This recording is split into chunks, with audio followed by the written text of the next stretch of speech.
तो कैसे हो आप लोग। गॉब्लिन नाइट के एक और नए चैप्टर में आपका स्वागत है। इस चैप्टर में मेन कैरेक्टर अपने बिल्डिंग के नीचे देखता रहता है और सोचता रहता है कि अगर मैंने जो फीलिंग मुझे पिछले फाइट में फील हुई थी, मैंने अगर इस बार उस पर ध्यान नहीं दिया रहता और मैं आज ऊपर चला गया रहता।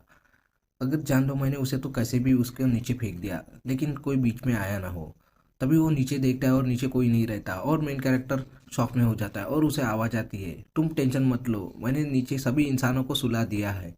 लेकिन क्योंकि वो एक साथ चिल्लाएंगे वो मुझे बहुत ज़्यादा परेशान करेंगे। तभी मॉन्स्टर बोलता है कि इंसान सोचेंगे ये तो खराब कंस्ट्रक्शन के कारण या तो फिर गैस फटने के कारण यहाँ पे गड्ढा हुआ, लेकिन ये बहुत ज़्यादा खराब बात है कि यहाँ पे रहने वाले लोगों को उनके घर की कीमतें कम हो जाएंगी। तभी हमें मॉन्स्टर का एक असली रूप दिखाया जाता है, एक ऐसा मॉन्स्टर जो इंसानों को चोट पहुंचाता है और सोलमी जिसके कारण वापस नहीं आई। यार तुम्हें तो मैंने फेंका था, तुम्हारी तो हड्डियां टूटनी चाहिए थी। तभी हमें पता चलता है दोनों प्रॉब्लम का एक ही मास्टरमाइंड रहता है, वो रहता है वो मॉन्स्टर, और वो मेन कैरेक्टर के आगे खड़ा है। तुम ज़्यादा स्ट्रगल मत करो, तुम ज़्यादा जितना स्ट्रगल करोगे मैं तुम्हें उतना तकलीफ पहुंचाऊंगा। तभी हमें वो अपना फॉर्म एक्टिव करते हुए दिखाया जाता है और मेन कैरेक्टर एक ऐसा बहुत बड़ा खतरा फेस करने वाला रहता है। तभी मॉन्स्टर मेन कैरेक्टर से बोलता है, क्या तुम्हें मैं एक मौका दे दूं?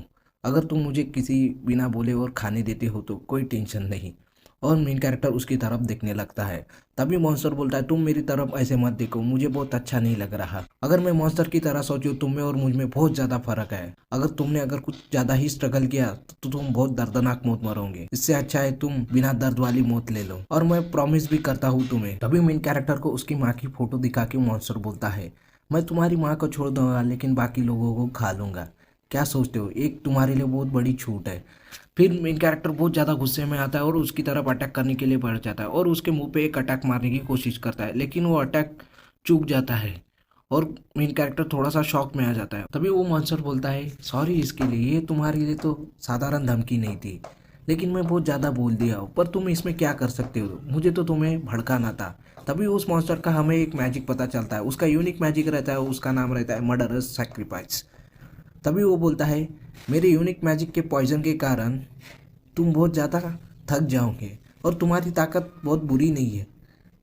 मुझे सिर्फ तुम्हें डायरेक्टली टच करना था और तुमने वो फाइट के वक्त मैंने कर दिया। तभी वो मॉन्स्टर बोलता है, ये बहुत ज़्यादा खत्म ताकत है ना, मैं किसी बड़े मॉन्स्टर के खिलाफ यूज़ भी नहीं कर सकता।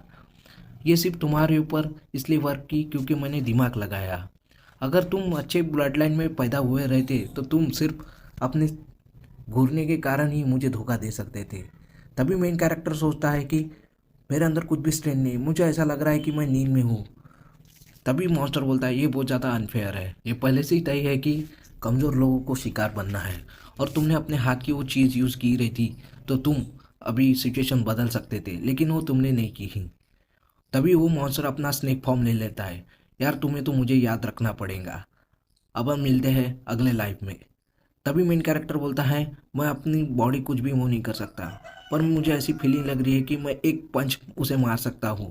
तभी वो स्नेक उसकी तरफ अटैक करने के लिए बढ़ जाता है। मेन कैरेक्टर अपनी ताकत जुटाता है अपने हाथ में और एक बड़ा सा पंच उसकी तरफ दे मारता है और उसमें से बहुत सारी एनर्जी निकल जाती है। मेन कैरेक्टर का अटैक चूक जाता है, ये बड़ी अफसोस वाली बात रहती है। और वो मॉन्स्टर बोलता है कि सीरियसली अगर मैंने इस पावरफुल अटैक को अपने ऊपर लिया रहता मैं अभी मर गया रहता। और वो उसे बहुत ज़्यादा गुस्सा आ जाता है और उसे वो टेल से बहुत ज़ोर से मार देता है और मेन कैरेक्टर एक दीवार के जाकर बहुत ज़्यादा ज़ोर से टकरा जाता है। तभी वो बोलता है कि तभी मॉन्स्टर बोलता है, इसके अंदर बहुत सारा पॉइजन तो डाला है, लेकिन ये इतना बड़ा पावरफुल अटैक कर सकता है मैंने ये सोचा नहीं था, मैं भूल गया था कि ये एक गॉब्लिन है। तभी वो मॉन्स्टर अपने आप को देखता है, एक तलवार उसके अंदर घुसी रहती है और वो सोचता है ये क्या है।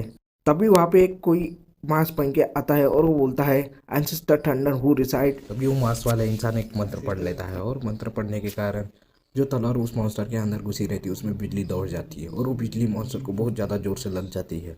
मॉन्स्टर बहुत ज़्यादा चिल्लाने लगता है और वो बोलता है कि अभी तो रात खत्म नहीं है, और मेन कैरेक्टर शॉक में उसे देखता रहता है। और वो मास्क वाला इंसान मॉन्स्टर से बोलता है, तुम बहुत ज़्यादा बकवास करते हो, तुम वे मैं तुम्हें अभी मारता हूँ, रुको। ऐसा यूजलेस हथियार यूज़ किया और अपनी आवाज़ बढ़ा के, क्या ह्यूमन एक्सेसरीज यही करते हैं? और ऐसा बोलना उन्होंने कहाँ से सीखा है, यही मॉन्स्टर बोलता है। और मॉन्स्टर सोचने लगता है कि मैंने तो वक्त लिया था, लेकिन ये कहाँ से टपक पड़ा, और उसके अलावा भी ये बहुत ज़्यादा खतरनाक है। तभी वो मॉन्स्टर बोलता है मास्क वाले से कि ये फाइट तो मुझे फेस्टिवल तक बचानी थी, और शैडो मॉन्स्टर को समन कर देता है और शैडो मॉन्स्टर उसे तरफ भेज देता है और वो सोचने लगता है इसका नाम तो बहुत दूर दूर तक फैला है, लेकिन अगर मैं इस हालत में नहीं रहता तो इसकी बॉडी मैं ले ले लेता। और वो बोलता है मुझे इसके साथ खेल के बहुत ज़्यादा मज़ा आया।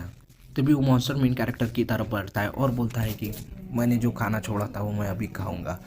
और वो शैडो मॉन्स्टर एक एनर्जी ब्लास्ट करने की कोशिश करता है। तभी मांस वाला बहुत स्पीड से उसकी तरफ बढ़ता है और उस ब्लास्ट के थ्रू से निकल के उस शैडो मॉन्स्टर को ख़त्म कर देता है और जो स्नेक मॉन्स्टर था उसकी तरफ पहुंच जाता है और उसकी तरफ अटैक कर देता है। उस अटैक के कारण वो मॉन्स्टर नीचे गिर जाता है और मांस वाला उस मॉन्स्टर से बोलता है तुम कीड़ों से भी बदतर हो, अगर तुम्हें जिंदा रहना है तो मैं जो पूछ रहा हूँ उसके बारे में बताओ। मेन कैरेक्टर उस मांस वाले से बोलता है तुम यहाँ क्या कर रहे हो और मैं तुम्हारे ऊपर विश्वास नहीं रखता, जबकि मैंने तुम्हारी आवाज़ सुनाई। मैं तुमसे एक क्वेश्चन पूछना चाहता हूँ, क्या तुमने मेरी आवाज़ पहचानी? तभी मांस हटा के वो इंसान बोलता है सिवान क्या तुम हो? वो मांस वाला पर्सन सिवान का दोस्त रहता है और वो बोलता है कि तुमने अपना हालत कैसी बना लगी है। और मेन कैरेक्टर बोलता है अगर सच बोलूँ तो ये बहुत बड़ी स्टोरी है। यहीं पे हमारा चैप्टर ख़त्म हो जाता है। और आपको चैप्टर कैसा लगा प्लीज़ कमेंट करके बताइए। तब तक के लिए बाय बाय।